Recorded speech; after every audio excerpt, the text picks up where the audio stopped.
नमस्ते। तथ्य र ताजा खोजमूलक समाचारहरूको सङ्गालो हातेमालो खबर अब तपाईको साथी र सहयात्री भन्दै।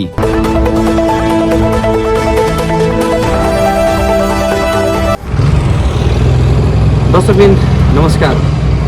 हातेमालो खबर, कुराकानी खबर र कास्की खबरमा जोडिनुभएका आम नेपाली दर्शकहरूलाई हार्दिक स्वागत छ। म अर्जुन चाम, क्यामेरामा मलाई साथ दिनुभएको छ अमित शाह। करिब 3 बजे राति 2:30 बजेको समयमा एउटा दुःखद घटना घट्यो। दुःखद घटना के घट्यो भन्दा आगो लागि भयो। पसलमा बन्द गरेर राखेको पसलमा आगो लागि भयो।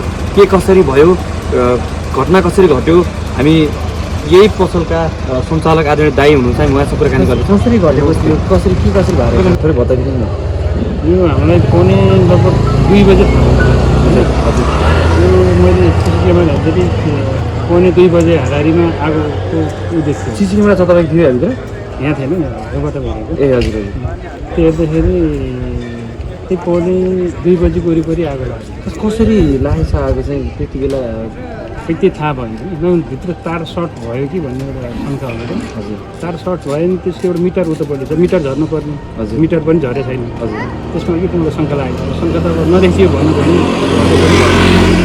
अनि यो घटना घट्दा पुरो सेफ्टी भयो होइन? कति धेरै कति के कस्तो थियो खोइ भनिदिनुहोस् न।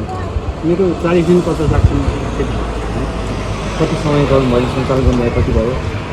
यहाँ गरेको 2 वर्ष। 2 बजे पछाडि कसैको माध्यमबाट तपाईँले थाहा पाउनुभयो भने तपाईँ यहीँ बस्नुहुन्थ्यो कि कता हुनुहुन्थ्यो? म पनि यहाँ पछितिर बस्छु। हजुर, एकजना बहिनी पछि बस्नुहुन्छ। हजुर। आवाज आएको के को आवाज आएछ? भित्र अब त्यो पर्फ्युमहरू छ। हजुर, त्यही पर्फ्युमहरू ए भनेर के थियो यहाँभित्र सामान? तपाईँ के खास पसल चाहिँ के को थियो खास? मेरो त्यो किचन आइटम, हजुर, गिफ्ट आइटम हो, हजुर, कस्मेटिक हो, अनि स्टेसनरी हो। हजुर।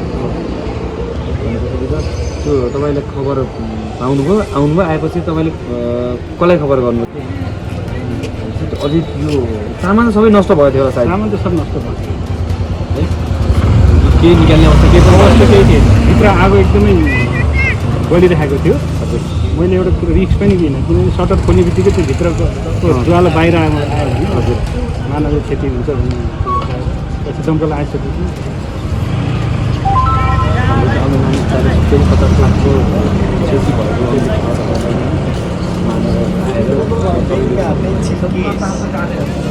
भएको के कारण विद्युतीय सर्ट भएर हो कि अन्यथा कुनै कारण हो? तपाईँ त्यस्तो अरू कुनै शङ्का छ कि छैन?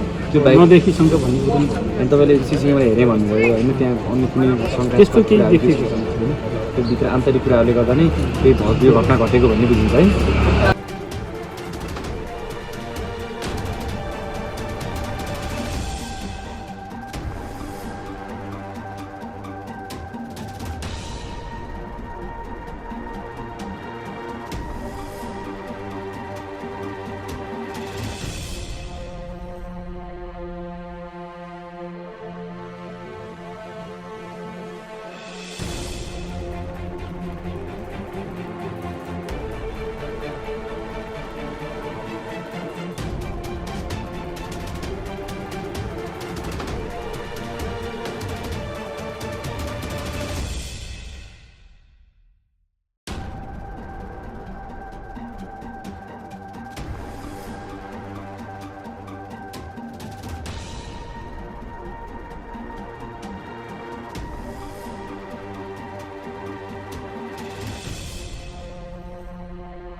इलेक्ट्रिक होला है